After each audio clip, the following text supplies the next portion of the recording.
Salut à tous, aujourd'hui on se retrouve pour une nouvelle vidéo et là on va parler du casque Razer. Alors c'est le Kraken X. Allez, c'est parti.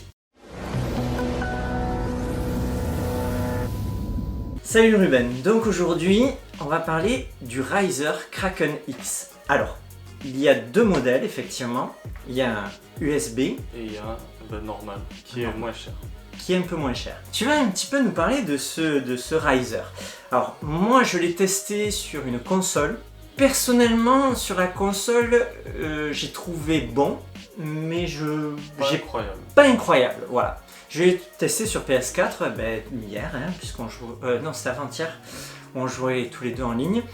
Et je l'ai pas trouvé incroyable, mais je l'ai trouvé plutôt confortable. Ah, ça c'est vraiment un casque qui est hyper confortable. Sincèrement, on a l'impression de ne rien avoir sur la tête. Hein. Et ça, c'est vraiment un gros point positif, on peut dire, parce que franchement, ça c'est génial.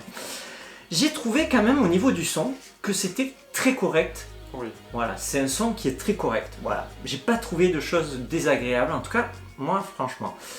Donc du coup, en l'essayant, il était confortable. Du coup, je l'ai trouvé plutôt léger. Oui, donc ça, c'est quand même... pas de poids sur la tête. Exactement. Alors, alors l'avantage aussi, c'est qu'en USB, on peut le brancher en fait partout. Voilà. Que vous ayez soit un PC, soit une PlayStation, soit une Xbox. Je pense qu'une Switch aussi, hein, c'est possible, il doit avoir un USB aussi, donc on n'en a pas, je sais pas. Voilà. Et après, moi le point un petit peu négatif en fait, quand je vois ce casque un peu, le design est beau, mais je trouve plutôt classique. Mais après, on ne peut pas dire classique parce que c'est Razer qui a fait le premier casque comme ça. D'accord. Du coup, c'est un peu leur marque de fabrique. C'est leur marque de fabrique, ouais. Ils sortent pas trop de... Mais c'est efficace. Voilà, exactement. Et là, tu vas nous en parler un peu plus et tu vas nous dire un petit peu ce que tu en penses, toi, de ce casque. Voilà.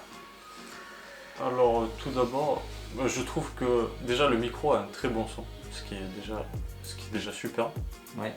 Mais j'ai eu quelques problèmes avec le casque. Déjà, après, peut-être ça vient de mon ordi, mais quand j'ai branché un USB, le son saturait. C'est-à-dire que c'était... Quand tu parlais dedans ? Oui, parce que j'avais un retour. D'accord. Après j'ai changé, ça fonctionnait, mais j'ai eu un autre problème, c'est-à-dire que du côté gauche, il y avait une sorte d'ultrason qui était assez dérangeant. Après, je crois que j'avais aussi testé sur PS4, je l'avais pas, du coup je sais pas. C'est assez mystérieux.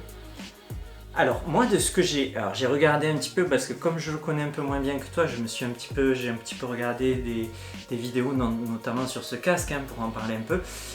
On m'a dit que par exemple, tu sais, on a téléchargé un logiciel tout à l'heure. Donc dedans, attention, quand vous avez une petite carte alors noire et vous verrez, vous pouvez télécharger le 7.1. Et tant que vous n'avez pas téléchargé ce 7.1, paraît-il, le casque n'est pas optimal aussi. Et ça a réglé beaucoup de problèmes. Voilà, le plus gros inconvénient, c'est qu'il faut énormément de logiciels, c'est-à-dire qu'il faut que dès qu'il le branche, ce qui est bien, dès qu'il se branche, en fait, Windows repère tout de suite le logiciel qu'il faut, du coup il s'installe immédiatement. Le problème, c'est qu'il faut deux logiciels. Plus après, regardez, parce que moi j'ai pris le casque, je me suis dit je le branche, ça fonctionne pas comme ça. Non, il faut régler après derrière. Il faut choisir après, il faut trouver la petite carte où il y a le code, le rentrer. C'est ça que je reproche un peu à Razer. Et ce qu'il faut savoir aussi, c'est que Razer, c'est un peu comme Apple. On paye surtout la marque et après le produit. C'est pour ça que je voulais tester, parce que j'ai jamais testé un Razer. Mais pour moi, il est correct. Mais peut-être chez Logitech, on pourrait trouver, parce que Logitech, on paye beaucoup moins la marque, on pourrait trouver un casque peut-être de meilleure qualité. D'accord.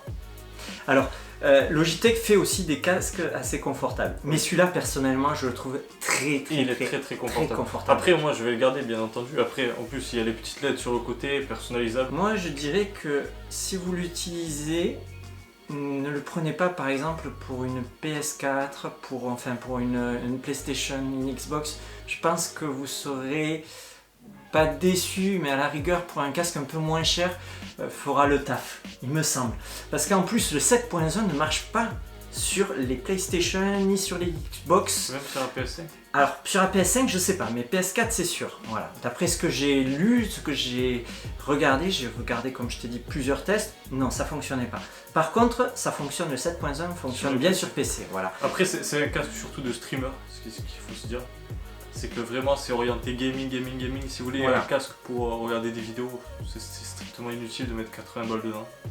Ouais. Après nous on l'a eu quand même à 59 €. Au lieu de... Voilà. Ce qui est quand même à 59 €, moi je trouve que c'est un casque très correct. Bon casque. Moi je pars du prix de base. Voilà. En fait il est très peu souvent en réduction de ce qu'on a vu. On a eu la chance parce qu'on a attendu pas mal de temps avant de le prendre. Donc voilà, aujourd'hui on arrive à le trouver entre 59 et 69 €. Alors c'était pas le casque de Squeezie par hasard. Il avait un petit peu le même... Il avait un Razer édition Overwatch. Ah d'accord, il ressemblait un petit peu. Mais en fait tous les Razer se ressemblent, ça qui est dommage. D'accord, ok. Bon, moi dans l'ensemble, je me dis c'est quand même un casque correct, il y a mieux. C'est vrai que Logitech font quand même des choses d'assez bonne qualité, moi je trouve. Sincèrement, Logitech à ce niveau-là, ils sont quand même pas mal. Hein. Donc on peut trouver peut-être quelque chose de bien, il faudrait regarder, voilà.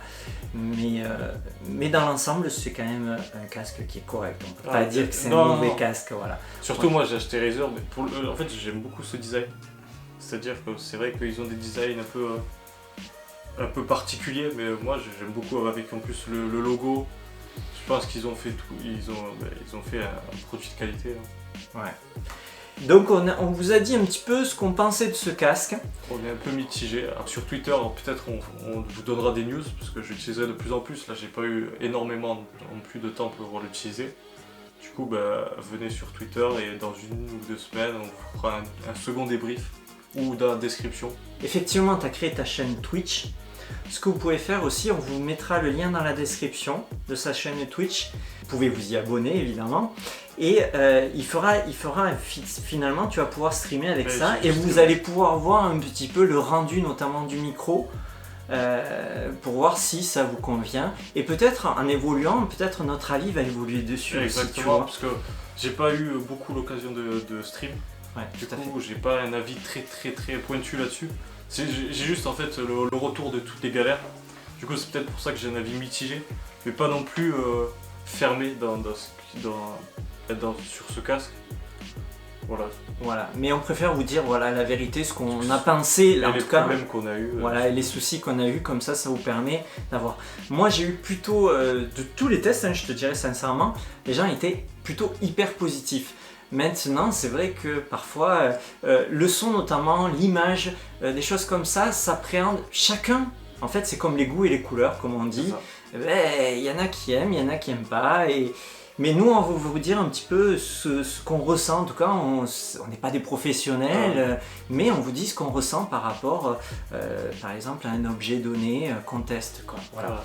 Donc, à voir. C'est ça, à voir sur la durée. C'est un peu de déception, parce que pour le prix de base, je parle pas du prix qu'on a payé, mais pour 80 balles, on aimerait bien avoir quelque chose qui fonctionne directement. Bon, en tout cas, c'était mon avis et qu'il y ait une énorme différence par rapport à un casque qu'on paye 30, 40 €, mais peut-être c'est comme ça pour tous les casques, je sais pas.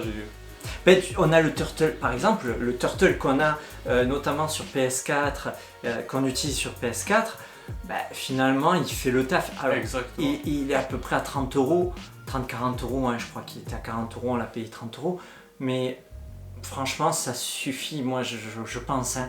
Après sur PS5 évidemment avec les évolutions et tout ça, il sera un peu limité. Là oui, ça risque d'être un peu limité. Ouais, je suis assez d'accord avec toi, et évidemment là il va falloir peut-être regarder un petit peu peut-être d'autres choses. Après il y a Sony qui fait des très bons casques pour...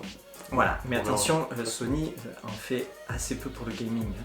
Et on va le voir puisqu'on va en tester un très bientôt. Voilà. Écoutez, on vous remercie d'avoir visionné cette vidéo et nous, on vous dit à plus pour une prochaine vidéo.